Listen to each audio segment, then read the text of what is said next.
안녕하세요. 오만사입니다. 제 남편은 누나만 위로 셋이나 있었어요. 저와 결혼할 때에는 누나들 셋 다 모두 결혼을 한 상태였고 아버님은 이미 돌아가신 후였어요. 아버님이 살아 생전에도 막내이자 아들이 하나인 남편에게 온 집안 식구들이 남편을 싸고 돌았다고 했습니다.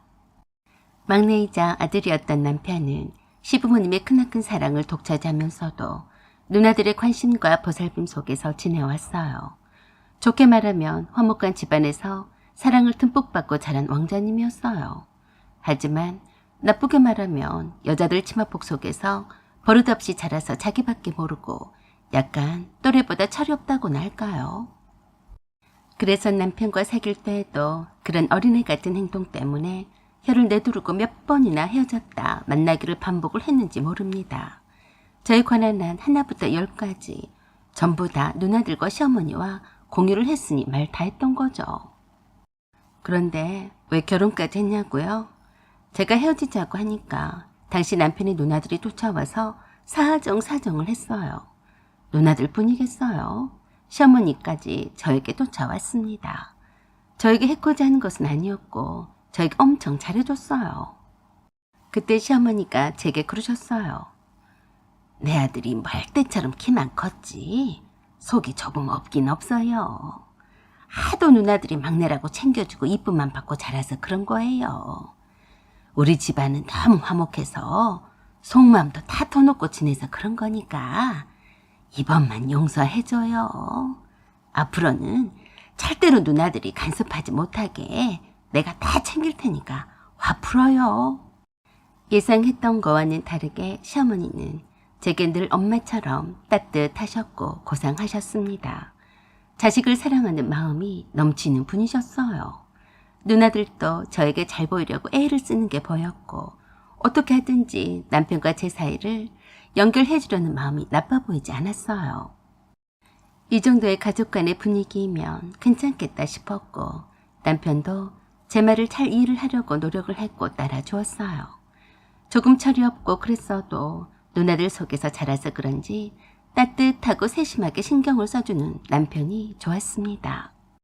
아버님이 살아계실 때만 해도 그저 괜찮게 사는 듯 보였는데 아버님이 돌아가시면서 알게 된 아버님의 비청산 때문에 살던 집도 팔게 되고 시부모님 앞으로 있던 부동산도 다 팔게 되었어요. 아버님의 고향이었던 시골에 할아버지와 할머니를 모셔둔 선상과 그 근처의 먼 친척분께 농사를 지으라고 빌려준 논밭이 조금만 있을 뿐이라고 했습니다. 그 선산은 아버님의 고향이긴 하지만 깊은 산속과도 같은 곳이라서 거리상 멀기도 해서 남은 가족들이 자주 찾아뵐 수 있는 곳으로 아버님을 시름묘지에 모셨다고 했습니다. 아버님이 돌아가셨을 때에도 어찌나 남편이 슬퍼하던지 제가 위로하느라 참 힘이 들었었네요. 아들이라서 상주 노릇도 해야 하고 아버님이 미처 하다가만 일 처리나 빚 정리도 할 것이 태산 같았을 텐데 남편은 그런 거 저런 거 신경 하나도 안 쓰고 마음 놓고 슬퍼하길래 당시 저는 그런 뒷사정이 있는 줄은 까마득하게 몰랐어요. 나중에서야 알게 되었습니다. 남편의 누나들인 형님들이 다 발벗고 나서서 그 뒷처리를 감당했더라고요. 그럼에도 불구하고 그 상황에서 시어머니는 오히려 남편을 더 걱정을 하며 끼니 때마다 먹는 거 하나하나를 챙기셨어요. 그때도 남편이 제 옆에 찰싹 달라붙어서 어린애처럼 다 주고 가는 모습이라 시어머니가 제게 부탁을 했던 기억이 납니다. 우리 승찬이밖에 몰랐던 승찬이 아버지가 저 세상에 갔으니 애가 얼마나 힘들겠냐. 이왕지사 간 사람은 간 사람이고 네가 밥 먹는 것 좀 잘 챙겨줘라. 애가 쭉 처져서 기운이 없이 저러면 되겠냐. 네가 우리 승찬이 옆에 있어서 참 다행이야. 내가 따로 승찬이 밥은 줄 테니까 꼭 다 먹게끔 해줘. 부탁한다. 남편의 누나들도 시어머니와 다르지 않았어요. 상주라서 얼마나 힘들겠냐며 신경 쓰이는 일이나 조금이라도 힘들 것 같은 일은 아예 시키지도 않더라고요. 남편도 누나들과 시어머니가 있으니 그러려니 하는 눈치였어요. 저는 그게 참 좋아 보였습니다. 그때까지만 해도 나빠 보이지 않았어요. 든든한 누나들이라고 생각했어요. 형제간의 우애가 좋으니까 그런 거라고 생각했습니다. 형님들도 저에게 참 잘했어요. 제 생일도 잊지 않고 기억을 해주며 남편을 통해 선물도 보내주곤 했습니다. 그래서 자연스럽게 남편과 결혼을 했어요. 그런데 그게 아니더라고요. 교제를 하며 사귈 때와는 다른 모습을 보게 되었어요. 남편은 적당 의존적인 성향이 몸에 배어 있었어요. 늘 주변에서 챙겨주는 누나들과 시어머니가 있었으니 그럴 만도 했을까요? 첫째, 집안에 있는 힘든 일은 절대로 하고 싶지 않아 했어요. 집안일은 손 하나도 까딱하는 걸 질색했습니다. 설거지 정도는 그래도 잘하는 편이었어요. 쓰레기 치우는 것이나 분리수거를 하는 것은 몇 번을 치우라고 해야 마지못해 치우거나 짜증을 내곤 했어요. 그래도 신혼이라서 그런지 남편은 제가 시키는 일에는 하려고 노력하는 듯 했지만 그러기까지 얼마나 민기적거리던지 속에 찬불이 날 때가 한두 번이 아니어서 성질 급한 제가 여러 번 화를 낼 때가 많았어요. 게을러도 이렇게 게으를 수가 있나요? 부대끼고 함께 사니까 눈에 싹 다 보이더라고요. 그래도 서로 다른 환경에서 자라온 남녀가 한 집에서 살려면 서로 맞춰 나가야 한다는 생각에 제가 남편을 잘 고쳐서 살아야겠다고 다짐을 했어요. 남편이 제 말을 안 듣고 생떼를 쓴 인간은 아니었으니까요. 그런데 뭔지 모르지만 남편이 저에 대한 불만을 전부 다 형님들과 시어머니께 일러 바치는 느낌이었어요. 늘 하던 버릇이 어디로 가겠어요? 저와 연애를 할 때에도 그렇게도 그걸로 많이 다퉜건만 고쳐질 인간이 아니었던 거예요. 남편이 일러 바친 게 아니라 그저 형님들과 시어머니께 어린 양을 했던 거죠. 그래서 그런지 한 번씩 형님들이 날이라도 잡은 듯이 돌아가며 저에게 전화를 해서 그러더라고요. 내 동생은 한 번도 음식물 쓰레기 같은 거 버려본 적이 없었네. 더러운 것은 딱 질색을 하는 애야. 누나들이 많은데 그런 거 시키기라도 했겠어? 그러니까 이해 좀 해줘. 대신에 내 동생은 다른 남자들보다 착실하지 않은가? 술을 마시고 놀러 다니길 해 어째? 겨우마다 형님의 전화를 끊고 나면 그새 또 둘째 형님이 제게 전화를 해서 그랬어요. 옳게 내 동생은 생선까지도 발라줘야 먹어.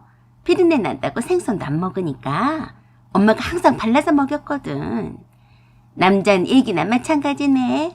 빈정이 상해도 어쩌겠는가. 내 남편이니까 비위 맞춰가며 사는 거지. 안 그래? 겨우 둘째 형님의 전화를 끊었는가 싶었더니 또 셋째 형님이 전화를 하더라고요. 네, 형님.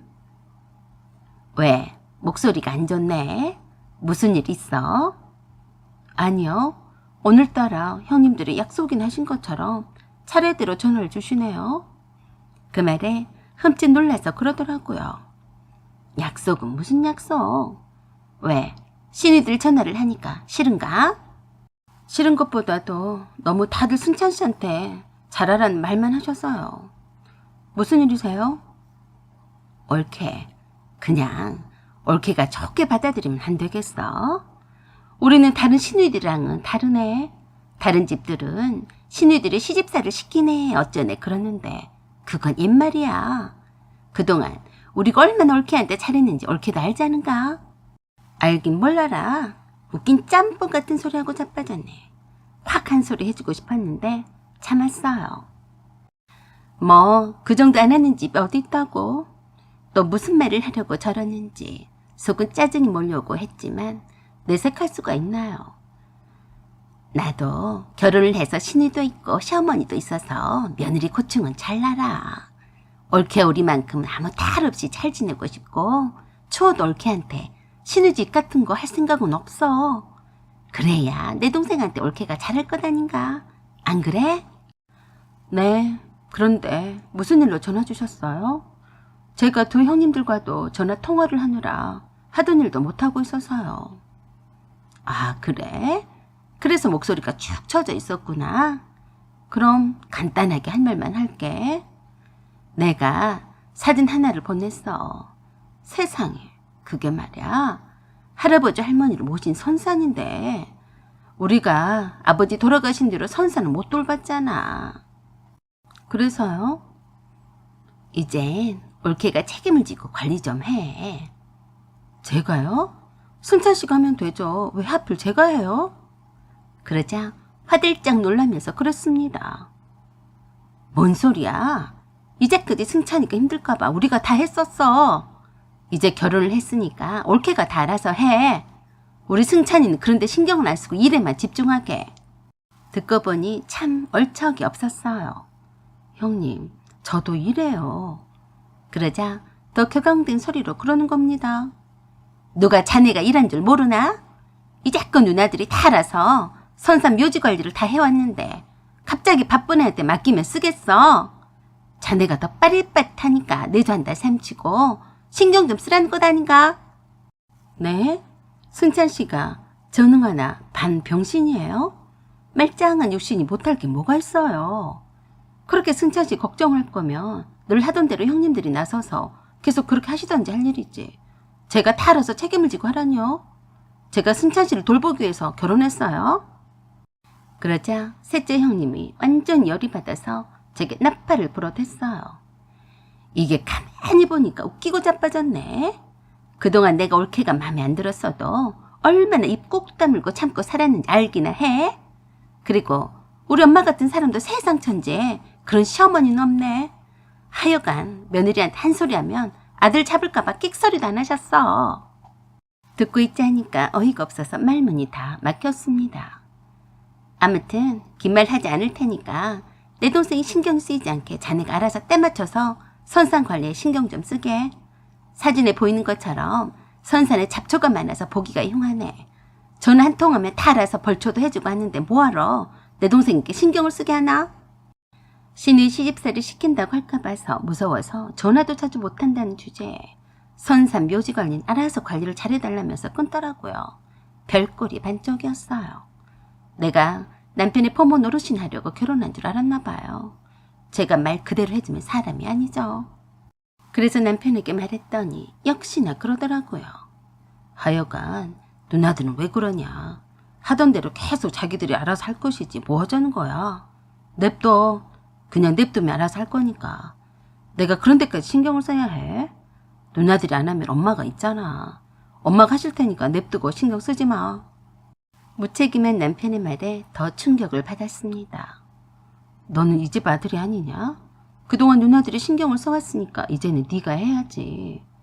난 몰라. 그럼 네가 알아서 해. 그래서 제가 다 알아서 해버렸어요. 알아보니 이장을 전문적으로 해주는 것이 있더라고요. 멀리 살아서 몇 년 동안 산소를 둘러보지 못할 바에야 이장을 해서 아버님을 모셔놓은 곳으로 시할아버지와 시할머니를 모시는 것도 괜찮겠다 싶었습니다. 그래서 알리지 않고 간소하게 화장을 해서 이장을 해버렸어요. 그리고 그 선산은 팔아버렸습니다. 한참 이장이 진행이 되는 중에 남편에게 말했더니 그게 낫겠다고 했어요. 무신경하고 전적이고 철없는 남편은 제가 하자는 대로 하더라고요. 마누라 덕택에 큰일을 하나 치렀다고 의기양양해하며 시어머니께 그 사실을 말한 남편이 되려 시어머니의 곡소리를 듣게 될 줄이야. 어찌 알았겠습니까? 뭐시 어째? 내 허락도 없이 이장을 했어? 네가 지금 집안 말 안 먹을 일 있냐? 왜요? 엄마도 그 몇 년 동안 한 번도 선산에 가본 적이 없잖아요. 뭐하러 매번 벌초하느라 돈 퍼들고 그 짓을 해요. 그래도 엄마가 똑똑한 며느리를 봤으니까 가까운 곳으로 모셨죠. 뭐시 어쩌고 어째? 네가 사람이냐? 이 속도 없는 놈아. 네가 사람이야? 우리 집은 이제 망했네. 망했어. 그 묘자리는 장남이 대대손손 잘 되는 묘자리라고 네 할아버지가 절대로 건드지 말라고 한 땅이요. 이장을 하면 망한다고 했다. 내가 며느리를 잘못 들여서 집안 망하게 생겼네. 네? 그럼 그렇다고 말을 했어야죠. 저는 몰랐어요. 모르긴 뭘 몰라. 내가 말을 해줘도 한 귀로 흘렸겠지. 그렇지 않아도 네 작은아버지가 선산을 없애려고 얼마나 네 아버지를 볶아대는 줄 아냐? 그 묘자리가 장남한테만 좋지 차남한테는 안 좋다고 해서 언제적부터 이장하자고 나댔었어. 아이고, 우리 망했네. 어쩐지 이상하게 작은 아버님이 이장을 하는 게 어떠냐고 하시면서 직접 나서서 힘을 써주는 덕에 수월하게 이장을 했네요. 그런 숨은 비밀이 있었다니. 이제가 시집온 며느리가 말해주지 않으면 어찌 알겠나요. 그러게 뭐를 생판 알지도 못하는 며느리에게 선산 묘지관리를 맡기길 맡겨. 시어머니 그 말에 남편이 저에게 이장을 하자고 했다고 고함을 지르고 난리 판꽃을 벌렸어요. 그것뿐이겠어요. 3명의 형님들이 몰려와서 제게 삿대질 해가며 잡아 잡수려고 했습니다. 집안에 사람이 잘못 들어와서 망한다고요. 그래서 제가 그랬습니다. 그럼 제가 나갈 테니까 사람 다시 들이시면 되겠네요.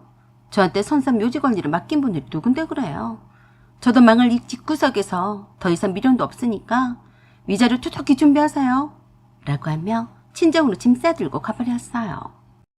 저에겐 이미 선산과 그 주변에 있던 친척들에게 임대를 줬던 옛 할아버지가 사셨던 집이랑 논밭을 다 판 돈이 있었어요. 제가 남편의 동의를 얻어서 팔았던 건데 돈 관리를 제게 다 맡겼던 탓에 제가 그 돈을 위자료 삼아 챙겨갔습니다. 신혼집 전세도 판으로 딱 갈라서 가져왔어요. 반반씩 냈으니까 당연히 그래야죠. 그새 저와 못 헤어진다며 징징대던 남편. 혹시나 혹처럼 달라붙을까봐 끔찍했어요. 2년 동안은 혼인신고를 하지 말라던 친구의 말을 잘 새겨 들은 탓에 수월하게 헤어졌네요. 망할 집구석에서 잘 탈출했다고 생각합니다. 사연은 여기까지입니다. 감사합니다. 안녕하세요. 오만사입니다. 저는 35세 갓 결혼한 신혼새댁입니다. 사실 저는 이번이 2번째 결혼이에요.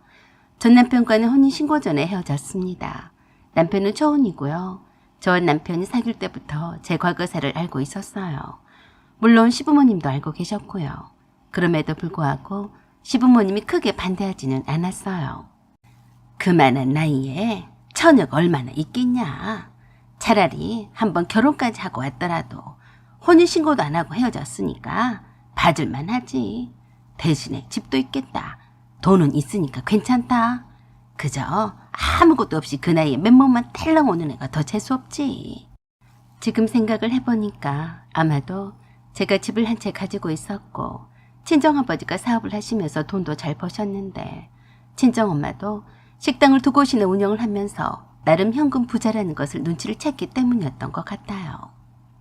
남편은 저와 결혼하면서 몸만 딸랑 왔어요.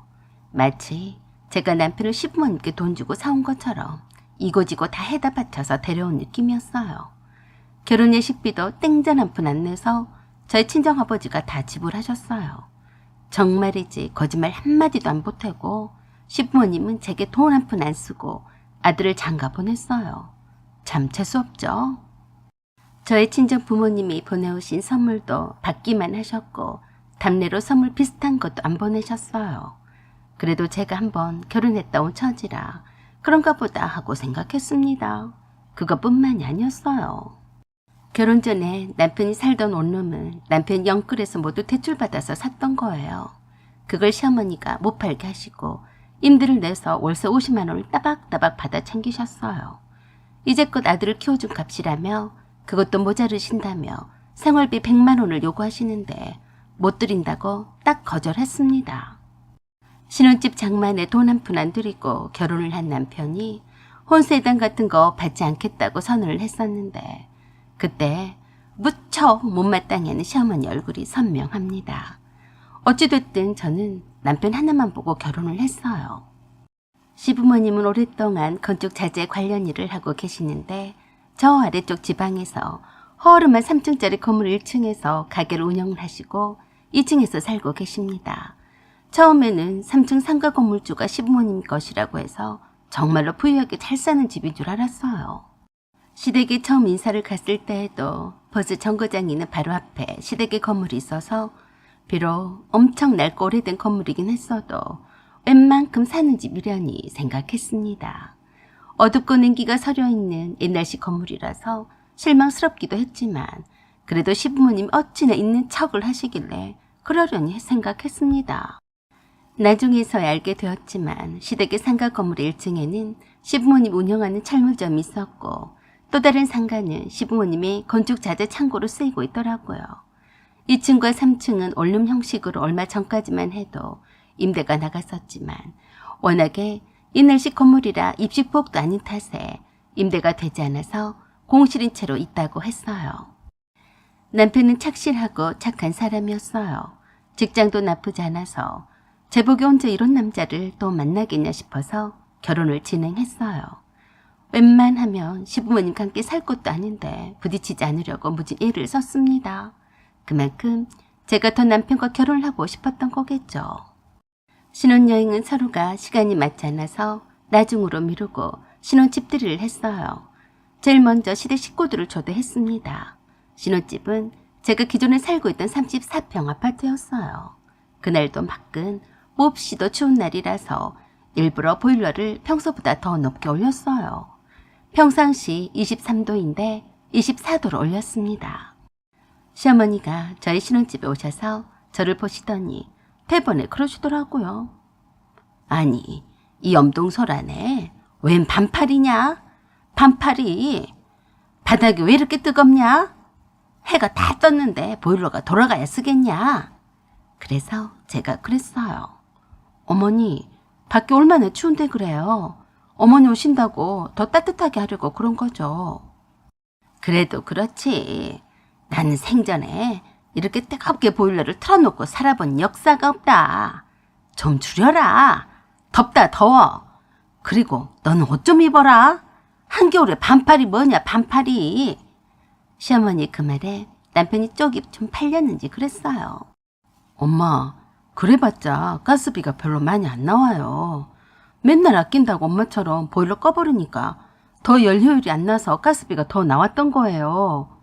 그러자 시어머니가 무슨 소리냐며 난방기 조절기 쪽으로 가시더니 깜짝 놀라시며 난리셨습니다. 어메, 이게 뭐냐? 24도가 아니여. 이러면 살림 거덜난다. 빨리 줄여. 그래서 제가 그랬어요. 어머니, 평소엔 23도로 해놓고 살아요. 어머니가 오시니까 24도로 설정한 거고요. 따뜻하게 살아야 건강하죠. 라고 했더니 시어머니가 저를 째려보며 그러시는 겁니다. 아이고, 우리 며느리 잘났네. 그래, 내가 따뜻하게 살면 좋은 줄 몰라서 이러냐? 너처럼 반팔로 23도로 살면 그 돈은 다 어디서 나오냐? 네가 돈 많은 집 딸인 줄은 알겠다만 나는 생전에 한겨울에도 실내 온도가 15도를 넘긴 적이 없었다. 그래도 이렇게 말짱하고 건강해. 그렇게 돈 아까운 줄 몰라서 어쩌려고 그러냐? 네? 15도요? 어떻게 그렇게 춥게 사세요? 보일러를 아예 안 틀고 사셨어요? 안 틀긴 왜 안 틀어? 지은 지 오래된 건물이라서 보일러를 틀어도 그 모양이라 그렇지. 실내 온도가 15도여도 다 옷 두껍게 입고 잘 살았다. 그래도 아파트가 좋긴 좋구나. 난 이런 세상을 살아보지 못해서 말이다. 세상에, 실내 온도가 보일러를 틀고도 15도라니. 거짓말 같았어요. 그래서 제가 남편에게 눈짓으로 진짜냐고 했더니 눈을 깜빡거리며 그런다고 하더라고요. 정말 딴 세상의 사람들의 이야기처럼 들렸습니다. 저는 더 이상 시어머님 말에 대꾸를 하지 않았어요. 남편이 시부모님께 그러더라고요. 엄마, 그리고 아버지, 이젠 그 건물을 팔고 아파트로 이사하시는 게 어때요? 언제까지 여름엔 덥고 겨울에 추운 그 거지 같은 집에서 사실 거예요. 널리고 널린 게 아파트 천지인데 왜 그렇게 추운 집에서 사시려고 하세요? 이제 그만 이사 가세요. 그러자 시어머니가 대번에 그러셨어요. 너는 나한테 아파트로 이사하라고 할 게 아니라 네가 아파트를 하나 사줘봐라. 내가 아파트로 이사 갈 줄 몰라서 안 간 줄 아냐? 다 돈 때문에 그런 거 아니냐? 네? 돈이요? 맨날 통장에 몇 억씩 있다고 하셨으면서 왜 그래요? 그 돈을 다 써버리면 난 뭘 먹고 살라고 하냐? 난 그 돈이 없으면 죽은 거나 마찬가지야. 그래서 제가 남편에게 눈짓으로 아무 말 하지 말라고 했어요. 괜히 불안하더라고요. 그 불안한 마음은 정말로 현실이 되어갔습니다. 시부모님과 미혼인 남편의 누나가 돌아간 뒤로 서로 무슨 말이 오고 갔는지 며칠이 지난 후에 시어머니가 전화를 하셨어요. 너희 집에 갔다 온 후로 어째 몸이 으슬으슬 춥더니 독감에 걸린 것 같다. 네? 독감이라고요? 약은 드셨어요? 내가 웬만해선 병원은 잘 안 가는데 네 아버지까지 아파서 말이다. 의사가 그러더라. 몸을 따숩게 하고 지내야 한다고 말이다. 네 집에서 땀 흘리고 뜨겁게 있다가 차디천 우리 집에 왔더니 감기가 든 모양이야. 다 네 책임이다. 저는 그냥 농담하시는 줄 알았어요. 두 분이 감기가 든 것이 왜 제 책임인지 웃기잖아요. 어머니, 생강차를 끓여 드시고 잘 쉬세요. 혹시 코로나 신속 항원 검사는 하셨어요? 하긴 했는데 아니래. 독감이 더 무섭다더라. 그래서 말인데 당분간 너희 집에 가서 겨울 동안만이라도 지낼 테니까 그런 줄 알아라. 여기는 추워서 도대체가 안 되겠다. 너무나 자연스럽게 말씀을 하셔서 처음엔 제가 그 말씀을 잘 이해를 못했어요. 네? 어머니, 뭐라고 하셨어요? 왜 두말하게 하냐? 짐 싸들고 너희 집으로 간다고 했다. 너희 집은 온 방을 다 틀고도 뜨끈뜨끈한데 뭐하러 내가 이 추운 집에서 가스비 아깝게 틀고 있겠냐. 순간 뭔가에 한 대 얻어맞는 기분이었어요. 얼렁뚱땅 들어와서 사시겠단 말씀이셨어요. 제가 결혼한 지 얼마나 되었다고 내 집에 남편만 딸랑 와서 사는 것도 그런데 시부모님이 들어와 살겠다고? 이제 시내까지 와서 살겠다고 하겠네. 그래서 저도 모르게 시어머니께 그랬어요. 어머니, 짐 싸들고 여기로 오실 필요 없으세요. 아드님 짐 싸서 보낼 테니까 아들한테 보일러 뗄 돈 받아서 따뜻하게 겨울 나세요. 라고 하고 끊어버렸습니다. 그리고 큰 종이 박스에다 남편 물건과 옷가지들을 싹 다 처박아서 노란 테이프로 똘똘 말아서 문 앞에 던져놓고 남편에게 전화를 했어요. 내가 보낸 사진 봤지? 어머니한테 아드님 짐 싸서 보낸다고 했으니까 네 집으로 돌아가서 다시는 여기 올 생각은 하지 마라. 아, 그리고 우리 결혼 예식비랑 내가 너한테 해준 선물이랑 이바지 음식 해간 거랑 다 돈으로 환산해서 나한테 이체해라. 확실히 하지 않으면 소송이라도 걸 테니까 각오해. 라고 해버리고 비번도 바꿔버리고 바로 친정으로 가버렸어요. 이미 한번 엎질러진 물은 주워 담을 수 없듯이 그 한순간으로 남편과는 끝이었습니다. 남편만 좋으면 뭐하나요? 혼인신고 전에 2번, 3번을 헤어진다 해도 제가 더 이상 불행해지지만 않는다면 10번이고 더 할 생각이었어요. 아닌 것은 아니었으니까요. 완고한 제 뜻을 확인한 남편이 적지 않은 돈을 보내주고 저와 헤어졌습니다. 혹시라도 저와 남편이 다시 차려볼까 하고 기대를 했던 시어머니가 정말로 남편이 제게 돈을 보내주고 헤어졌다고 하니까 친정 부모님을 찾아와서 난리를 쳐댔지만 소용이 없었어요. 남편은 다시 예전에 자기 원룸으로 돌아갔다고 들었습니다. 월세 50만 원과 제게서 생활비까지 따박따박 받아 챙기려고 했을 텐데 참 아쉬워할 시어머니의 표정이 상상이 갔습니다. 사연은 여기까지입니다. 감사합니다. 안녕하세요. 오만사입니다.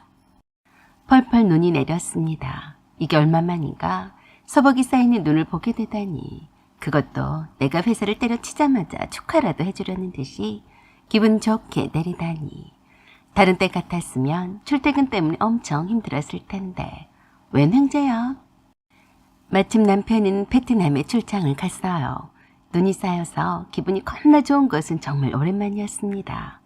이 행복한 여유로움을 만끽을 하고 있는데 갑자기 시어머니로부터 전화가 왔어요. 춘삼이는 어제 잘 갔다고 했냐? 네, 어머니. 넌 회사 때려쳤다며? 네? 어떻게 하셨어요? 왜 그러냐? 나한테 죄진 거라도 있냐? 왜 나한테 네가 회사 때려친 것을 숨기려고 하니? 저는 그저 멋쩍게 웃을 뿐 담담하게 말했습니다. 설마요.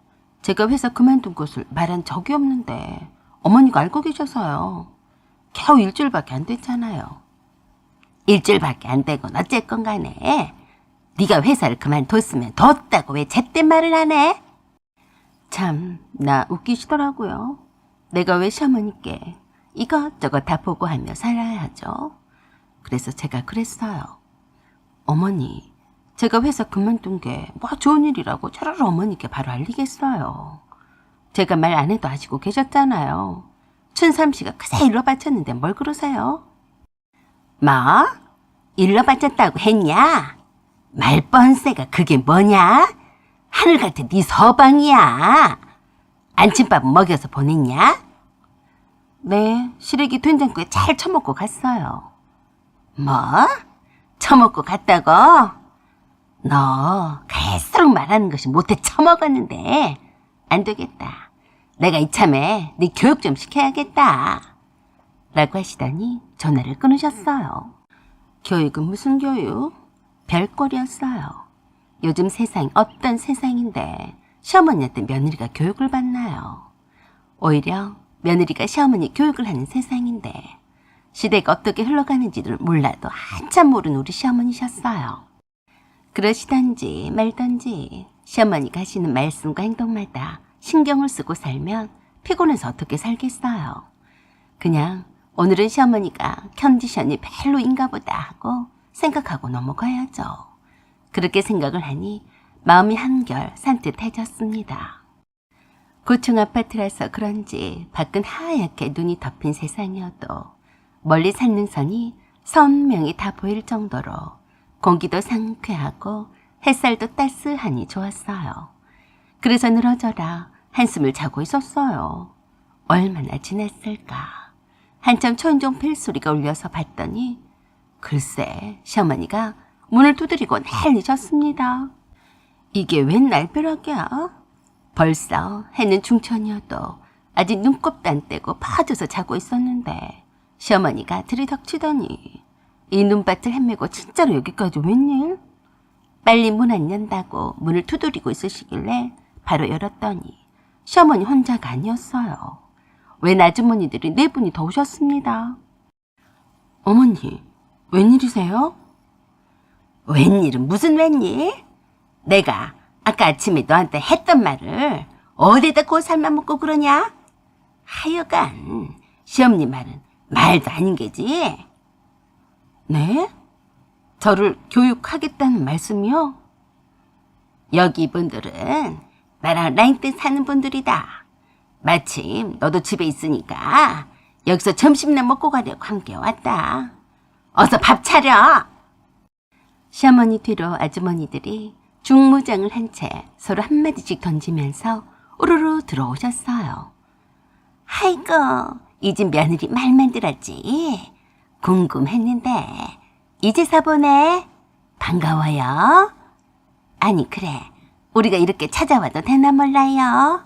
하도 김 여사가 아들 집 구경시켜준다고 해서 왔긴 왔는데 허허. 엉겁결에 인사를 하는 나를 한번 보시더니 시어머니가 그러셨어요. 아이고, 괜찮다니까 그러네. 오늘이 크리스마스 이브인데 이런 폭설이 어디로 가겠소. 그냥 우리 며느리도 집에 있으니까 여기서 놀다가 갑시다. 새기 괜찮지? 우리 여기서 점심도 먹고 저녁엔 음식 배달해서 먹을 테니까 점심밥만 좀 해라. 네? 밥이요? 내가 뭐라 하기도 전에 함께 오신 라인댄스 친구분들이랑 거실로 들어가셔서 벌써 소파에 자리를 잡고 앉으셨습니다. 미리 연락을 주시던지 하실 일이지 갑갑했어요. 언제 밥해서 반찬까지 준비해서 점심밥을 차리겠냐고요. 그래서 제가 시어머니께 가서 말씀을 드렸어요. 어머니, 냉장고에 차릴 반찬도 별로 없어서요. 제가 국밥이라도 배달시켜 드릴까요? 그러자 시어머니가 단칼에 그러시네요.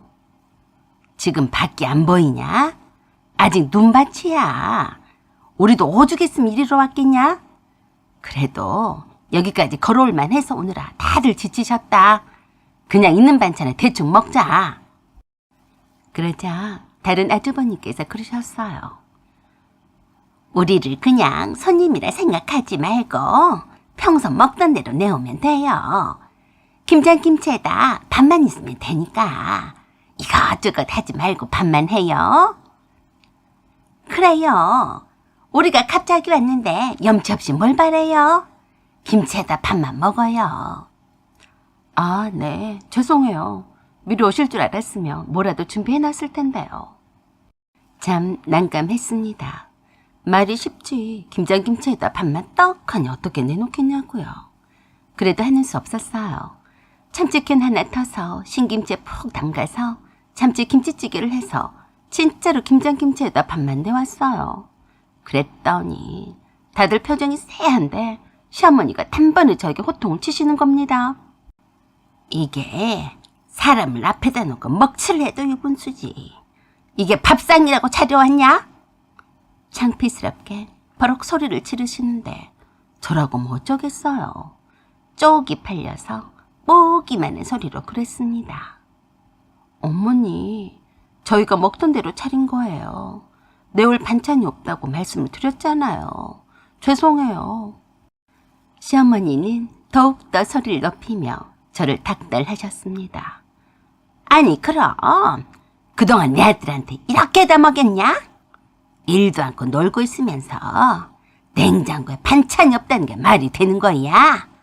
하다못해 계란말이라도 해와야 하는 거 아니냐? 어머니, 계란도 떨어졌어요. 그러게 왜 연락도 없이 오셨어요?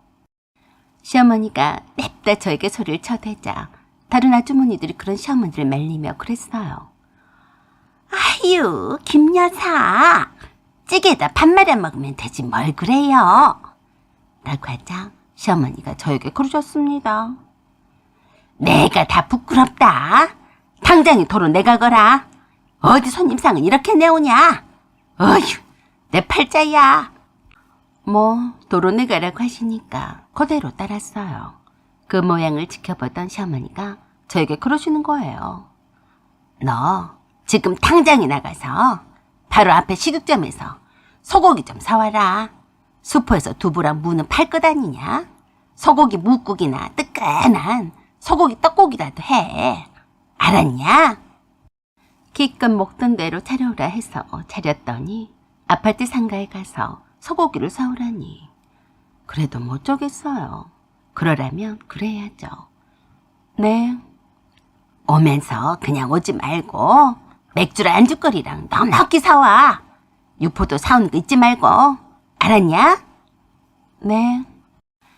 밖은 땡땡 얼어있던 터라 몸단장을 단단히 하고 아파트 상가로 향했어요. 식육점에 도착하기도 전에 시어머니한테서 또 전화가 왔습니다. 너 간 김에 그냥 오지 말고 상가 건너편에 새로 오픈한 커피집 있더라. 커피랑 와플이랑 넉넉히 사와라. 그리고 간 김에 맥주에는 치킨이 아니냐. 치킨도 한 서너 마리 사와. 왜? 대답이 없어? 알았어요. 또 사올 것은 없어요? 아니다. 제가 좀 더 있던데. 오랜만에 우리 라인댄스 친구들이 뭉쳤는데 크리스마스 이브 분위기는 내야지 않겠냐? 케이크도 사와. 네?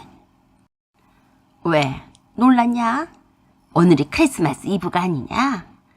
눈이 와서 다른 데 가지도 못하는데 여기서 크리스마스 연말 파티 좀 하려는데 와인 한 병도 있으면 사오고 없으면 샴페인이라도 한 병 사와라. 어머니, 저녁에는 배달 음식 시켜 드신다고 하지 않으셨어요? 그건 그거고 저녁밥과 디저트는 갔냐? 네, 알았어요. 그런데요, 어머니, 저도 크리스마스 이브라서 몸에 가야 하거든요. 주문을 해놓을 테니까 어머니가 직접 결제를 해주세요. 제가 백수라서 카드도 다 잘라버렸고 현금도 없거든요. 그러자 시어머니가 놀라 자빠질 듯이 저에게 난리쳤어요. 뭐야? 시어머니가 집에 왔는데 며느리가 놀러 간단 말이냐? 죄송해요. 어머니가 미리 연락도 없이 오셨잖아요. 제가 없어요. 편하게 지내시죠. 제가 주문을 해놓을 테니까 어머니가 결제만 해주시면 되세요. 시어머니가 뭐라 하시는데 쌩 까고 전화도 받지 않았습니다. 소고기는 배달이 안 된다고 해서 냅두고 저 가자면서는 배달이 된다고 했어요. 치킨도 시어머니 전화번호를 남겨주고 배달 주문을 했어요.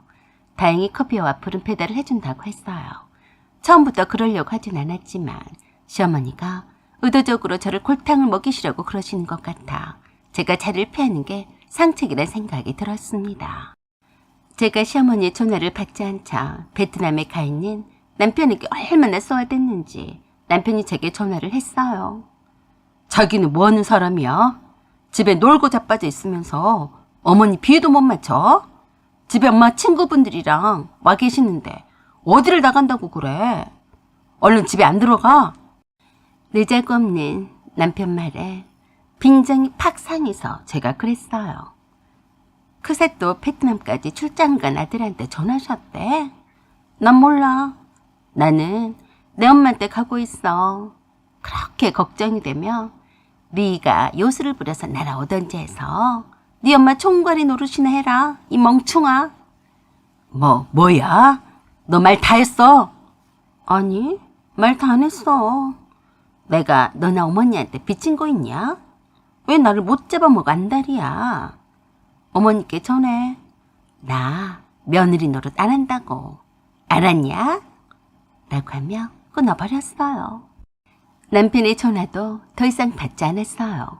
꼴값 떨고 있는 남편과 시어머니의 비율을 맞춰주면 또 얼마나 며느리 알기를 우습게 알겠어요.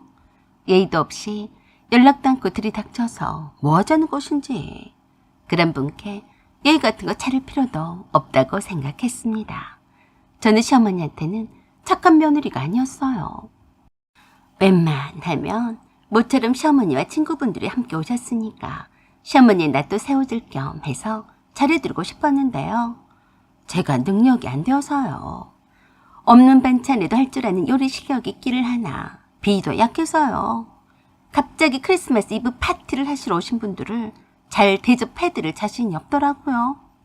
뭔가 작정을 하고 오신 시어머니께 제가 어떻게 당하겠어요. 이렇게 해도 욕먹고 저렇게 해도 욕을 먹을 바에야 그냥 아무것도 하지 않고 욕을 먹는 게 낫겠다 싶었습니다.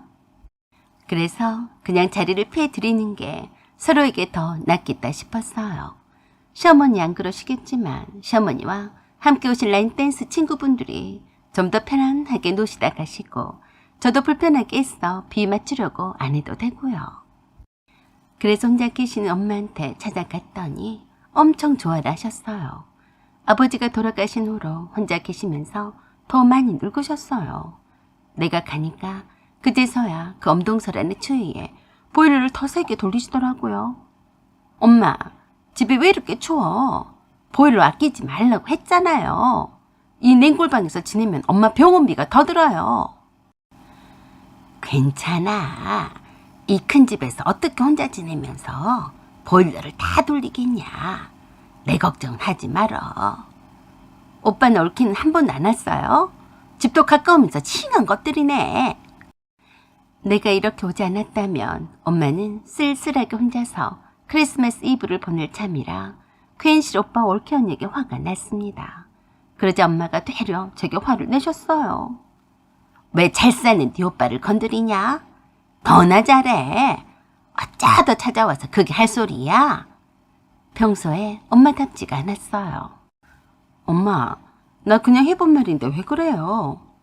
멋이 어째? 그냥 해본 말이라고 했냐? 어이구, 자식들 키워봤자 아무 필요가 없다.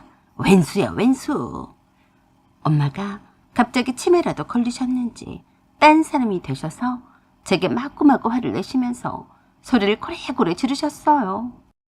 네가 나한테 보일러를 빵빵하게 틀라고 돈이라도 줘봤냐? 하여간 말은 잘해요.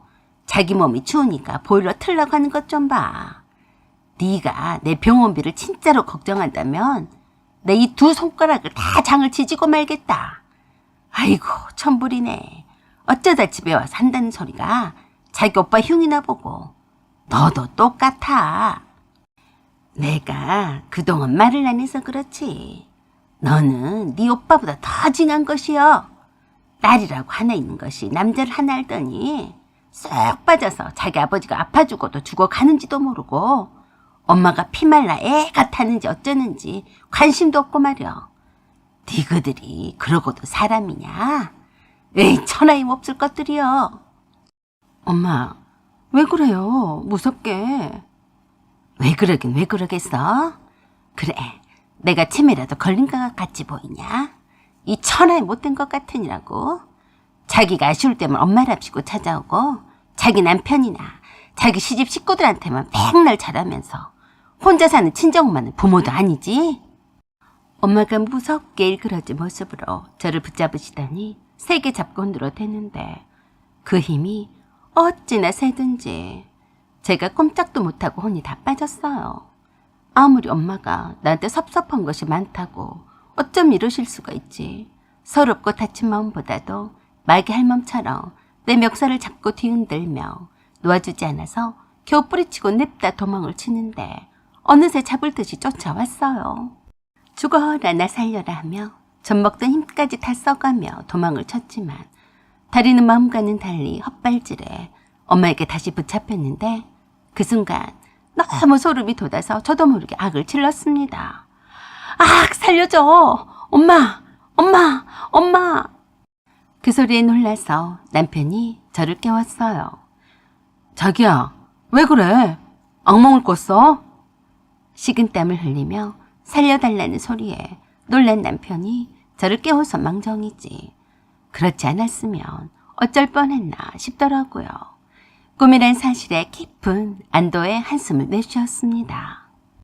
그래도 남편에게 제가 뜬금없이 그랬어요. 베트남에 출장을 간 거 아니었어? 뭔 소리야? 출장은 무슨? 정신 차려. 그때서야 꿈에서 현실로 돌아왔어요. 아, 꿈이었네. 엄마가 그렇게 무섭기는 처음이야. 꿈이라서 참 다행이야.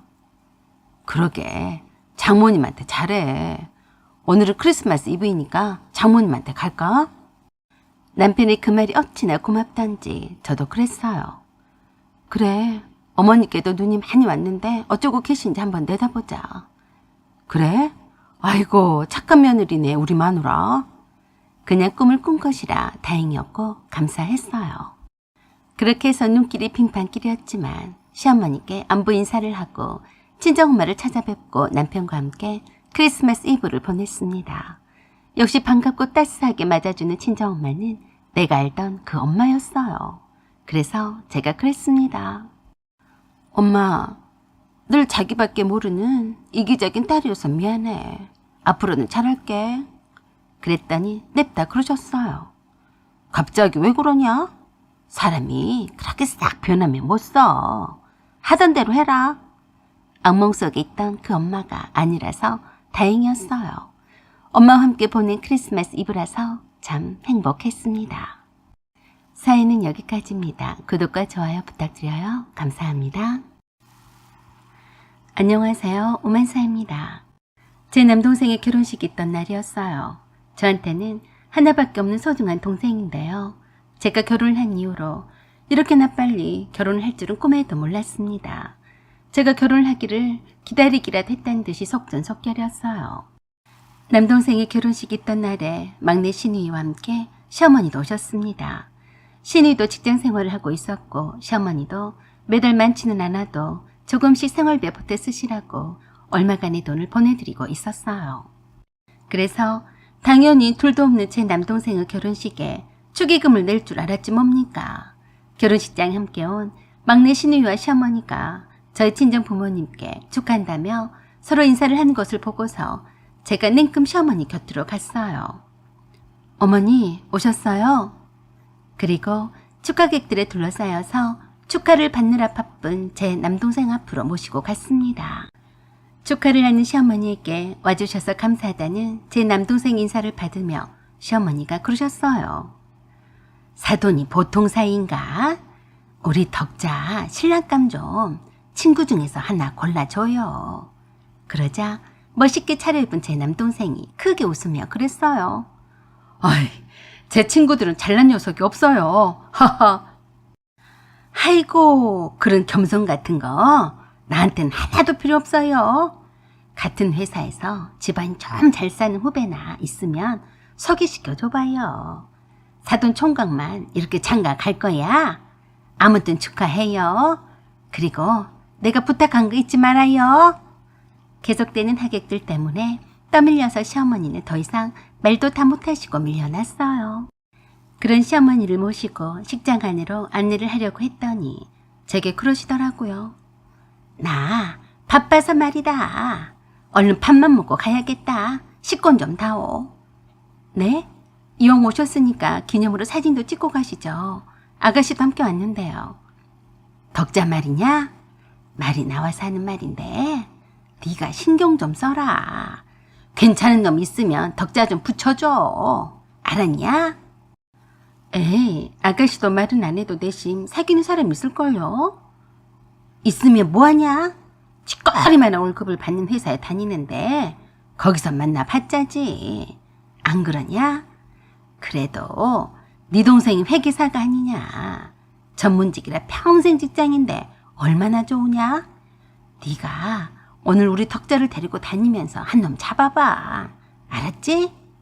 그래서 그랬는지 오늘 한껏 있는 대로 멋을 다 부리고 온 신우이가 평소에는 잘 들고 다니지도 않던 명품 백까지 들고 높은 하일 삐딱구두도 신고 왔더라고요. 어머니, 알았어요. 좋은 사람 있으면 소개할게요. 그래, 알았다. 그런데 나 빨리 밥 먹고 가야 하니까 식권 넉 장을 줘야겠다. 4장이나요? 그래, 저기 내 친구들이 함께 왔어. 어차피 오늘 만날 건데 여기서 밥 먹고 가자고 불렀다. 그래서 제가 조용히 시어머니께 여쭸어요. 어머니, 식권 안 받으셨어요? 축의금을 내시면 주잖아요. 이거 비싼 식권이에요. 그러자 저를 날카롭게 째려보며 그러셨어요. 너는 이 경사스런 날에 축하를 해주러 찾아온 내게 이래야 쓰겠냐? 축의금은 내 아들이 대표로 낼 게 아니냐? 왜 따로 낼 필요가 있어? 너희들이 냉장고 하나 해줬다며? 나한테까지 설마 축의금을 들고 오지 않았다고 눈치를 주는 건 아니지? 시어머니 그 말씀에 살짝 당황했습니다. 결혼식장에 오면서 빈손으로 오다니 이게 무슨 경우인가 싶었어요. 그래서 시어머니에게 다가가서 조용히 말씀을 드렸습니다. 어머니, 식권 하나에 얼마짜리인 줄 아세요? 차라리 친구분들 모시고 밖에 나가서 식사하세요. 제가 그 돈 드릴게요.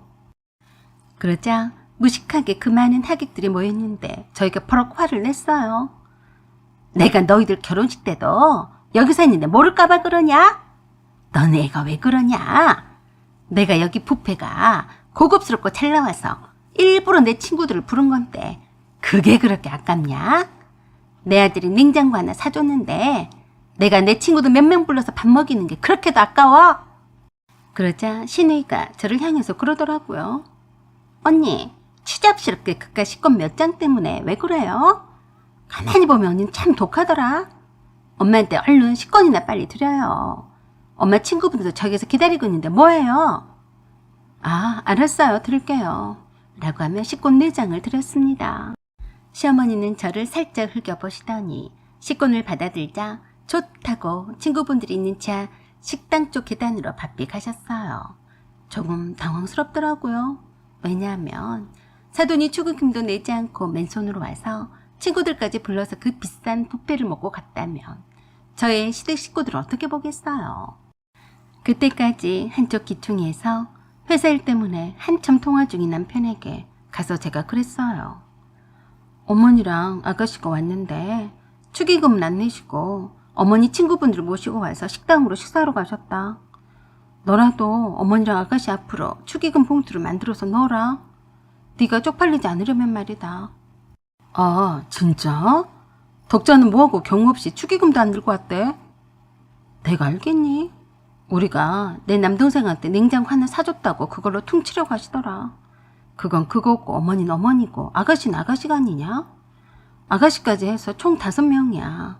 식사비만 해도 얼만데 축의금도 안 내실 거면 그냥 가시던가 하실 일이지. 참나. 그러자 남편이 제게 그러더라고요. 이왕 이렇게 된 거 냅두고 내가 급한 대로 한 30만 원 정도 축의금으로 엄마와 덕자 앞으로 할 테니까 장인과 장모님한테는 티내지 마라. 쪽팔리니까. 알았지? 그래야지. 그럼. 덕자한테도 나중에 내가 한가할 때 말할 테니까 너는 그냥 냅둬라. 알았어. 그렇게 그날은 그냥 넘어갔어요. 그 다음 날도 주말이라 남편 일찌감치 시어머니께 작정하고 전화를 드렸습니다. 엄마, 어제는 친구분들과 식사 잘 하시고 가셨어요? 오냐? 너희들 결혼식 때도 거기 밥이 잘 나온다고 다들 그랬지 않냐? 덕분에 내 친구들한테 인신 좀 썼다. 네, 잘하셨어요. 비싼 점심 사주셨네요. 내가 이럴 때 아니면 언제 내 친구들한테 밥 사주겠냐. 미리 와서 밥 먹으니까 좀 더 한가하니까 좋더라. 너는 어쨌냐? 사위라고 막 부려먹진 않던? 부려먹기는요. 제가 엄마랑 덕자 앞으로 축의금을 30만 원 냈어요. 뭐? 깜짝 놀라서 펄쩍 뛰셨어요. 너 미쳤냐? 30만 원이 누구 애 이름이냐? 진짜야? 그럼 제가 가짜로 말하겠어요? 생각을 해보세요. 장인과 장모님이 전부 학교 명단을 다 빼실 텐데 사돈이 축의금도 하지 않고 밥 먹으러 왔다고 하면 제가 얼마나 나쁘끄럽겠어요. 요것 봐라. 네가 나쁘끄러울 게 뭐가 있어? 냉장고 한 대 사줬다고 하지 않았냐? 처남한테 냉장고 한 대가 뭐 별거예요? 처남은 우리가 결혼할 때 혼수 장만하라고 1,000만 원이나 줬어요. 이 바보야. 그건 네 처한테 준 거지 너한테 준 게 아니잖아. 아니지. 혹시 네 처가 네 몰래 1,000만 원 준 거 아니냐? 엄마, 주면 좀 어때요? 우리 처남이나 되니까 누나 혼수 사는데 보태라고 1,000만 원씩이나 주지. 덕자를 봐요. 나한테 땡전 한 푼을 쓰던가요? 덕자 말은 하지도 말어. 걔가 돈 있었으면 그랬겠냐? 어디 할 짓이 없어서 덕자한테 바래? 자기 먹고 살기도 바쁜 애한테 바랄 걸 바래라. 덕자도 돈 버는데 축의금을 냈어야죠. 엄마가 안 낸다고 딱 쌩까면 되겠어요? 아무튼 제가 대신해서 냈으니까 그 돈을 엄마 용돈에서 제할게요. 그리 하세요. 뭐야? 누가 너더러 내랬어? 덕자한테 알아서 반틈을 돌려받으시던가 하세요. 그럼 이만 끊을게요. 그러자 그새 저한테 쪼르르 전화를 해줬습니다. 너는 얘가 어째 그 모양이냐? 네? 무슨 말씀이세요? 내 아들이 네 동생한테 냉장고 한 대를 사줬으면 된 거지. 캬, 이 돈도 없는 시어매라 신우 돈을 뜯어가야 쓰겠니? 네? 돈을 뜯어간다고요? 그래. 네가 얼마나 내 아들을 족쳤으면 대신해서 30만 원씩이나 냈겠냐? 완전히 천불이네. 그래서 저도 가만히 있지 않았어요. 어머니, 천불이라뇨. 제가 오히려 속이 타타네요.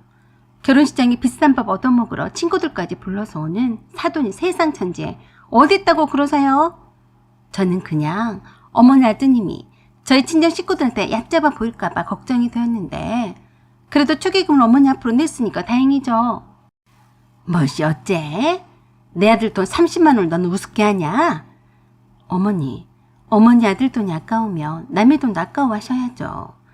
남편이 듣다가 답답해서 제 전화를 채가서 시어머니께 그랬습니다. 엄마, 쪽팔리게 왜 자꾸 그러세요?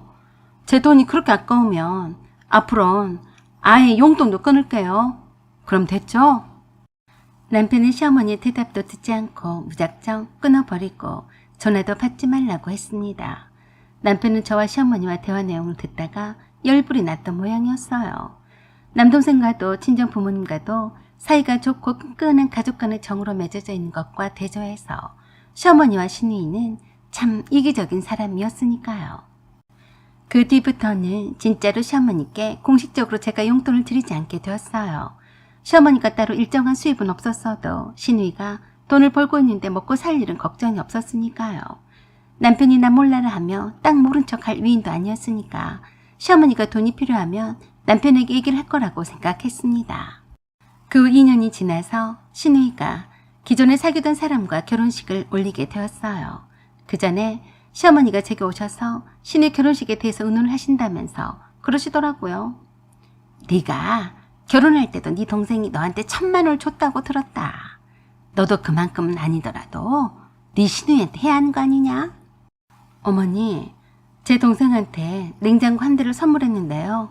그 정도는 해줄 수는 있어요. 뭐? 겨우 냉장고 한 대뿐이냐? 너한테는 하나밖에 없는 시누이야. 그래서 제가 그랬습니다. 어머니, 하나밖에 없는 오빠한테 아가씨가 뭘 해줬어요? 동생 해주긴 뭘 해줘? 오빠니까 해줘야지. 제 남동생은 저한테 1,000만 원씩이나 줬는데요. 결혼을 축하하는 선물인데 동생이면 어떻고 오빠면 어때요? 냉장고 한 대 사줬으니까 저희 친정 부모님과 제 남동생 식구들이 와서 따로 축의금은 하지 않고 밥만 먹고 가도 되는 거죠? 뭐시 어째? 이런 거지 같은 말이 다 어디 있냐? 그걸 말이라고 하고 자빠졌냐? 어머님 아가씨가 그랬잖아요. 그러자 아무 말씀도 못 하시다가 그러시더라고요. 그래서 내 아들이 내 대신에 축의금을 냈지 않았냐? 그래도 그렇지. A도 없이 돈이 얼만데 공짜로 밥만 먹고 가냐? 어머니가 얼마나 A가 없으신 분이셨는지 실토하시네요. 그러자 아무 말도 못 하셨어요. 행여나 진짜로 그럴까봐 벌벌 떠셨습니다. 진짜로 그런가 보자 하고 친정 식구들의 축의금은 제가 받았어요. 시어머니와는 달리 곧바로 식당으로 달려가진 않고 결혼식이 끝날 때까지 함께 축하해주고 사진도 찍었어요. 웬일인지 시어머니가 식권을 쥐고 저에게 주지 않았습니다. 제가 달라고 했더니 그러시더라고요. 아니, 식권을 왜 달라고 하냐? 축의금을 낼 때 줬을 텐데 말이다. 제 친정 식구들이 지금 몇 명인데 그러세요. 빨리 주세요. 그런데 그 와중에 성질을 내시더라고요. 하늘에서 돈이 떨어지는 줄 아냐? 얘가 왜 이래? 빵꾸가 나면 네가 메꿀 거야? 그러자 제가 그랬습니다. 그러는 어머니는 왜 공짜로 밥 먹고 가시려고 했대요? 그것도 친구분들까지 불러서요. 주기 싫으면 냅두세요. 라고 하고 남편에게 식권을 어머니가 주지 않는다고 해버렸더니 남편이 직접 시어머니 손에 들고 있던 식권을 뺏어서 친정 식구들을 안내해서 식당으로 갔어요. 그 모습을 보면서 쌍심지를 켜면서 불만스럽게 쳐다보고 있길래 제가 시어머니께 봉투 하나를 드렸습니다. 어머니, 이거 저희 친정 식구들이 준 아가씨 축의금인데요. 다 합해서 30만 원이에요. 이젠 됐어요? 뭐야? 저 많은 식구들이 왔으면서 겨우 30만 원이냐? 거지도 이런 돈은 안 받겠다. 그래서 제가 도로 채가면서 그랬습니다. 어머니도 친구분들 몰고 와서 30만 원 하셨길래 저희 친정 식구들도 그대로만 하면 되겠다 싶었는데 이것도 싫으면 도로 가져갈게요. 라고 했더니 내놓으라고 난리를 하시는 바람에 마지못해 드렸어요. 인심 좋은 친정 식구들이 겨우 30만 원을 했다는 것에 매우 불만스러워 하셨습니다. 솔직히 말해서 그것만 했겠어요. 제가 딱 그것만 빼서 시어머니께 드렸어요. 그리고 남은 돈은 친정 가족 친목비에 넣어두었어요. 시어머니 마음 씀씀이가 그렇게 좁지만 않았다면 제가 안 그랬을 텐데 참 안타깝더라고요. 앞으로 혼자 사시게 될 텐데 며느리 눈밖에 나셔서 어쩌시려고 저러시는지 판단력이 흐려 보였는데 어쩌겠어요. 사연은 여기까지입니다. 구독과 좋아요 부탁드려요. 감사합니다. 안녕하세요. 오만사입니다. 몇 년 전에 제가 결혼할 뻔한 남친이 있었어요. 한 2년 가까이 사귀었는데 우리나라에서 알아주는 공기업에 취업을 해서 저와 결혼을 추진 중이었어요. 좋은 학벌에다 좋은 기업에 취직을 했으니 저희 부모님도 만족해 하셨습니다. 이미 40대 들어선 제가 남친과 결혼을 늦출 이유가 없었어요. 그런데 그걸 알기라도 했는지 남친이 저희 집에 먼저 인사를 오기도 전에 남친의 어머니가 저를 부르셨어요.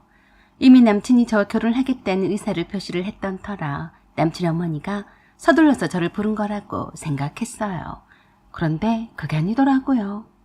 남친 집에 갔더니 저를 반겨주는 사람은 남친 엄마 이외에는 아무도 없더라고요.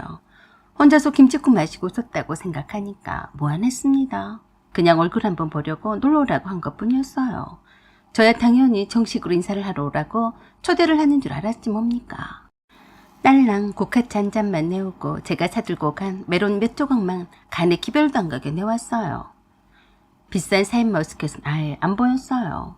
잔뜩 기대를 하고 며칠 전부터 무슨 옷을 입고 갈지 고민에 고민을 거듭하다가 백화점에서 투피스를 사서 입고 가기까지 했는데 썰렁한 남친 집의 분위기를 보니까 참 싱겁기 그지 없었어요. 주말인데 일부러 내가 온다니까 자리를 피한 거야. 뭐야? 예비 새 식구가 될 사람이 인사를 오는 자리에 남친 아버지도 남친의 누나도 코빼기도 안 비치다니. 그럴 줄 알았으면 한숨이라도 더 자고 올 걸 그랬나 싶기도 했습니다. 미용실까지 가서 헤어 메이크업까지 받고 왔는데 좀 억울하더라고요. 남친의 어머니는 반겨주시기는 했지만 저를 특별히 손님 대접을 해주신 것 같지는 않더라고요. 그저 아들의 여자친구가 잠깐 놀러 온 것쯤으로 여기시는 것 같아서 조금 실망했어요. 뭐 그거야 그럴 수 있다 치더라도 남친 엄마가 하시는 말씀에 놀랐습니다. 저를 보시자마자 몇 마디 나누지도 않았는데 무엇이 그리도 급하셨는지 남친에게 그러셨어요. 달씨가 너는 잠깐 네 방에 가 있어라. 둘이 긴 할 말 있으니까. 엄마 저랑 함께 얘기해요. 그냥 가 있어. 여자끼리 할 말 있으니까. 남친은 못 이긴 척 자기 방으로 들어갔어요. 뻔히 이것저것 남친의 눈치도 안 보고 제게 묻고 싶은 것이 많아서 그러시나 보다 했습니다. 그런데 첫 마디가 심상치 않았어요. 은혜양은 직장생활 한 10년 정도 했다고 들었는데 돈 좀 많이 모았어요? 아, 네. 많이는 아니에요. 그럼 오빠도 있다고 들었는데 지금 뭐하고 있어요? 네, 오빠는 지금 결혼을 해서 스포츠 의류업 판매를 하고 있어요. 어디서 하고 있는데요? 장사는 잘 돼요? 네, 그럭저럭 잘 되는 것 같아요. 요새 자영업이 좀 힘들다고 하던데 혹시 오빠 주거래 은행이 어딘 줄 알아요? 네? 아, 그것까지는 모르겠어요. 왜 그러시는데요? 제 말에는 대답도 하지 않고 계속해서 제 가족의 호구조사가 이어졌어요. 은혜양 아버지가 작년까지 일을 하셨다고 들었는데 그러면 지금은 뭐 하세요? 네, 지금은 딱히 다른 일은 하지 않으세요. 제가 결혼만 하면 시골로 내려가서 사시겠다고 말씀을 하셨어요. 돈이 꽤 많으실 텐데 어디 은행에 넣어두셨는지는 몰라요? 네. 참 호구조사치고는 세밀하다고 생각했습니다. 내가 뭐 어쨌다고 아버지 오빠가 거래하는 은행에 대해서 다 알겠냐고요. 각자 자기 돈을 알아서 관리하는 건데요. 의아해하고 있는 남친 어머니가 그랬습니다. 초면에 별걸 다 묻는다고 생각할 거예요. 하지만 은혜양도 내 아들과 결혼을 하려고 여기 온 거니까 내가 쓸데없이 비비꼬지 않고 말할 거예요. 네, 말씀하세요. 은혜양도 들어서 알겠지만 달식이한테는 하나밖에 없는 누나가 있어요. 우리 다리가 은행에 다니는 건 알고 있죠? 네, 우리 다리가 좀 욕심이 많은 애예요. 일 욕심이 많아서 아직까지 결혼도 미루고 있으니까 할 말 다 했지 뭐예요. 도대체가 무슨 말을 하려고 저렇게 떡밥을 차리나 하고 생각했어요. 아, 네. 상냥하게 웃는 낯으로 남친 어머니의 말에 귀를 기울였는데 그러시더라고요. 지금 우리 다리가 승진을 앞두고 있어요. 얼마 전에 있었던 구조조정 때도 남자들 다 제치고 혼자서만 살아남았던 애라고요. 그렇게 하느라 우리 온 식구가 얼마나 똘똘 뭉쳤는지 알아요? 요즘 세상에 혼자 잘나서는 안 되는 세상이에요. 그래서 뭐 어쨌다고 나와 무슨 상관이길래 이렇게 장황한지 궁금하긴 했어요. 가족이 아니면 누가 도와줘요? 그때도 우리 탈식이랑 나랑 탈식이 아버지랑 얼마나 친척들한테까지 가서 아쉬운 소리를 해가며 우리 다리에게 힘을 보탰는 줄 알아요? 제가 어떻게 알겠어요? 남의 삶이랑 가정사를요. 네, 달식씨가 집안 얘기는 잘 안 해서요. 그러자 참 답답하다는 듯이 남친 어머니가 그러셨어요. 달식이가 자기 누나의 일이라며 불구덩이에라도 뛰어들 기세이지만 은혜양한테는 자기 누나의 일로 신경을 쓰게 하고 싶지 않았나 봐요. 내가 몇 번이나 은혜양한테도 말하라고 했는데 말이에요. 무슨 말인데요? 은행 직원이 영업 실적이 좋아야 승진 점수가 높아지는 거 아니겠어요? 그래서 달식이도 그렇고 나도 달식이 아버지도 돈만 있으면 우리 다리는 은행에다 다 넣어두고 있어요. 아, 네. 은혜양도 주거래 은행을 우리 다리가 다니는 은행으로 바꾸는 게 어때요? 죄송해요. 그건 어려울 것 같아요. 회사에서 급여이체가 되는 은행이 따로 있어서요. 뭐 그런 거야. 우리 다리한테 상담을 하다 보면 다 알아서 해줄 거니까 걱정은 하지 말고 이번 기회에 은행 식구들 돈도 다 우리 다리한테 맡기는 게 어때요? 얼른 알아서 신경 안 쓰이게 좋은 예금에 넣어둘 거니까 얼마나 좋아요. 참 난처하더라고요. 얼굴 한번 보자고 오라고 해놓고서 남친 누나 영업 실적을 높여주려고 영업하려고 부르신 거였어요. 그래도 결혼할지도 모르는 남친 어머니가 하는 부탁인데 단칼에 거절하지는 못하고 두리뭉실하게 그랬어요. 사실 기존에 거래하던 은행에다 적금을 부어둔 게 있어서 쉽게 옮기기는 그렇고요. 저희 가족들에게는 혹시 물어는 볼게요. 그러자 얼굴색이 싹 바뀌면서 무표정하게 말하는 폼이 상당히 위협적이었어요. 말로만 나불대는 사람은 딱 질색이 해요. 은혜양이 직접 돈을 옮기지도 않으면서 어떻게 식구들한테 하라고 해요? 네? 솔직히 말씀을 드리자면 저는 저희 식구들에게 일부러 하라고 강요는 못해요. 물론 좋은 상품이 있으면 소개는 해드리겠지만요. 그러자 이젠 완전히 무서운 얼굴로 저를 내리꽂았습니다. 그게 처음 인사를 하러 와서 한다는 소리가 맞아요? 말이라도 성의를 표시하면 어디가 덧나나? 참 괘씸하네. 그러면서 방에서 서류 봉투를 하나 들고 오시더니 제게 내밀었어요. 이게 뭐예요? 눈이 있으니까 꺼내서 보면 알 거예요. 우리 다리가 이번에 새로 신규로 개점하는 은행의 부지점장이 되냐 마냐는 오로지 은행한테 달려있다고 생각해요. 우리도 더 이상 어디에다 부탁할 처지도 못 되니까 은행이 알아서 우리 다리 실적 좀 올려줘요. 좀 얼척이 없었어요. 완전히 명령조였습니다. 그래서 제가 저도 모르게 그랬어요. 제가 왜요? 제가 안 한다고 하면 어쩔 건데요? 이거 부탁하시려고 저를 오라고 하셨어요? 확실히 말씀을 드리는데요. 저는 이런 거 부탁받아야 할 이유를 모르겠네요. 그러자 남친의 어머니가 제가 상당히 금방지다는 듯이 그러셨어요. 상당히 예의도 없는 집안에서 자랐나 보네. 해보지도 않고 듣자마자 미리부터 못하겠다고 해? 네가 이런 것도 못할 바에 내 아들과 결혼 꿈도 꾸지 마라. 넌 우리 식구가 될 자격이 없어. 별꼴을 다 보겠네. 누가 할 소리를 다 했는지 모르겠더라고요. 그래서 제가 그랬습니다. 달식 씨랑 결혼 조건이 저희 식구들 돈을 전부 다 달식 씨 누나 영업 실적을 위해서 옮겨야 한다면 저도 싫습니다. 1금융권에 튼튼한 은행도 많은데 제가 굳이 왜 저 시골 골짜기 있는지도 없는지도 모르는 그저 그런 은행에 돈을 맡기라고 권하겠어요? 전 그만 가보겠습니다. 곧바로 일어나서 그냥 그 집을 나와버렸어요. 그 모습을 지켜보던 남친 어머니가 돌아 나오는 내 등 뒤에다 대고 그러더라고요. 별 가짜는 것을 다 보겠네. 실적을 올려줄 돈도 없어서 쪽팔려서 그러나? 다시 한번 우리 집 문턱을 넘긴 해봐라.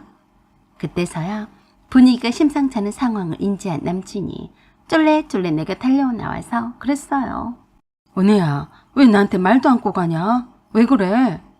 남친 집의 대문을 나서기 전에 뒤돌아서서 제가 남친에게 큰 소리로 말했습니다. 달식아, 왜 진작에 말 안 했니? 이런 못돼 처먹은 집구석의 자식이라고 말이야. 내가 네 집 식구들 영업사원이 되려고 너랑 결혼하는 줄 알아? 제가 어찌나 쩌렁쩌렁하게 큰 소리로 남친을 호통을 쳤던지 남친의 어머니가 어쩌나 하고 빼꼼히 내다봤어요. 그래서 제가 더욱더 남친을 막대했습니다. 너 한 번만 더 내 앞에서 알짱거리기만 해봐. 내가 할 일이 없냐? 내 피 같은 돈을 써서 비싼 과일까지 사들고 오게 만들어? 왜 그래? 진정해. 이유는 네 엄마한테 가서 물어봐. 멀쩡한 줄 알았더니 기본도 안 된 집구석에 나를 오게 하니? 한 번만 더 나한테 아는 척이만 해봐. 눈깔 파버리기 전에 얼른 문 안 열어? 그러자 남친은 일단 대문을 열어주고 무섭다며 그러지 말라고 쩔쩔맸어요. 그 모양을 지켜보던 남친의 엄마가 대문까지 따라 나와서 남친을 부르고 난리였습니다.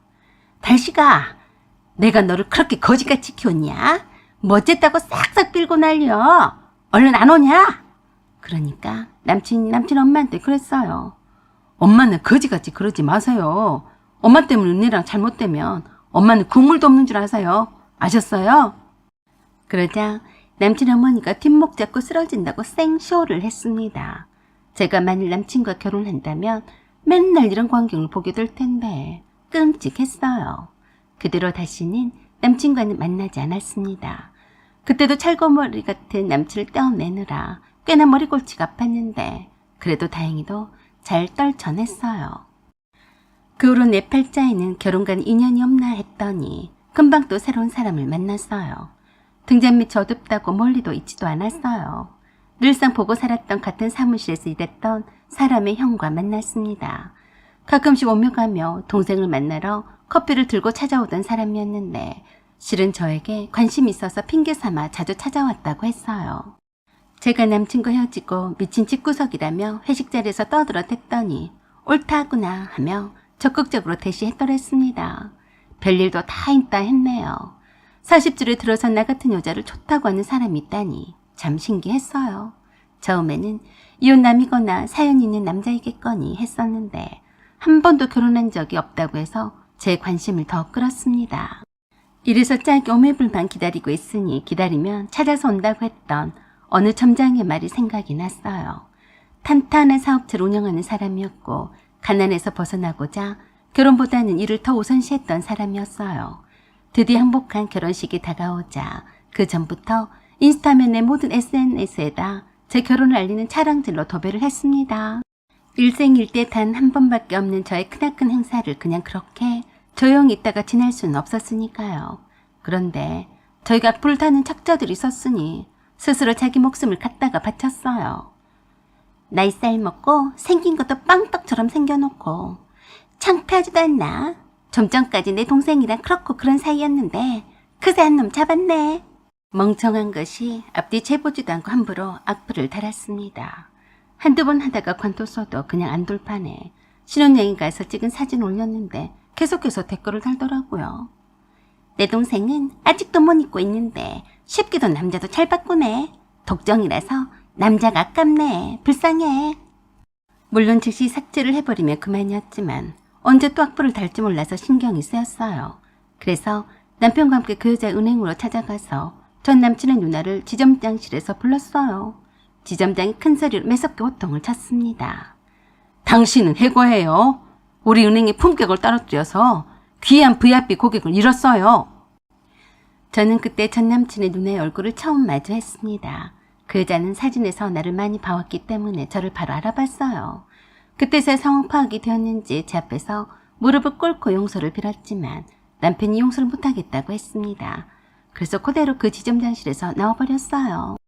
전 남친의 누나가 전 남친과 사귈 때에도 저를 영업 키맨으로 생각을 해서 저의 전화번호도 저장을 해놓고 있었고 인스타에도 팔로우 했더라고요.